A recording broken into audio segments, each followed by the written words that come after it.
ಕ್ರಿಸ್ತನ ಪ್ರೀತಿಯಲ್ಲಿ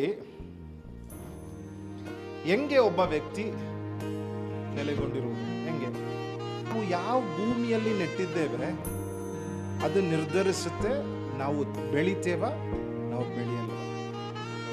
ನಾವು ಒಳ್ಳೆ ಭೂಮಿಯಲ್ಲಿ ಬಿತ್ತಿದ್ರೆ ಒಳ್ಳೆ ರೀತಿಯಲ್ಲಿ ಬೆಳೆಯುವುದಕ್ಕೆ ಸಾಧ್ಯ.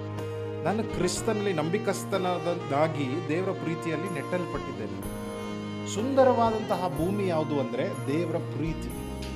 ಆ ಭೂಮಿಯಲ್ಲಿ ನಾವು ನಿಂತಿದ್ರೆ ನಮ್ಮ ಫಲ ಅಥವಾ ನಮ್ಮ ಹೂವು ಬಣ್ಣ ಬಣ್ಣವಾಗಿ ಚೆನ್ನಾಗಿರುತ್ತೆ.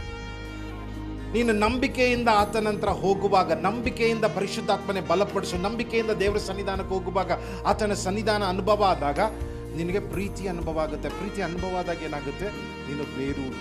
ಇಂಪಾರ್ಟೆಂಟ್ ಆದದ್ದೇನು ಗೊತ್ತಾ, ಆತನ ಅನುಭವ ಆದಾಗ ಆತನ ಪ್ರೀತಿಯನ್ನು ಅನುಭವಿಸೋದು ಇನ್ನೂ ಮುಖ್ಯ. Take time. ಆ ಅನುಭವ ನಮ್ಮ ಹೃದಯದಲ್ಲಿ ಆಳವಾಗಿ ಬೇರೂರಿದ್ರೇನೆ, ಆ ಅನುಭವ ನಮ್ಮಲ್ಲಿ ಇದ್ದಾಗ್ಲೇ ನಾವು ಹೊಸ ವ್ಯಕ್ತಿಗಳಾಗುವುದಕ್ಕೆ ಸಾಧ್ಯ. ಬೇರುಗಳು ಆತನ ಪ್ರೀತಿಯಲ್ಲಿದ್ದರೆ ನಾವು ಫಲಭರಿತವಾಗಿರುವುದಕ್ಕೆ ಸಾಧ್ಯ. ಬೇರುಗಳು ಆತನ ಪ್ರೀತಿಯಲ್ಲಿ ಇಲ್ಲದೆ ಇದ್ದರೆ ನಾವು ಫಲ ಕೊಡೋದಕ್ಕೆ ಸಾಧ್ಯ ಇಲ್ಲ. ಸೊ ಕ್ರಿಸ್ತನ ಪ್ರೀತಿಯ ಅನುಭವ ನನಗೆ ಆಗ್ತಾ ಇದೆಯಾ? ನಾನು ಹಿಂಗೆ ಕೇಳ್ತೇನೆ, ನೀನು ಯೋಚನೆ ಮಾಡಬೇಕಾದ ಪ್ರಶ್ನೆ, ಎಷ್ಟು ದಿನ ಆಯಿತು ಕ್ರಿಸ್ತನ ಪ್ರೀತಿಯನ್ನು ಅನುಭವಿಸಿ?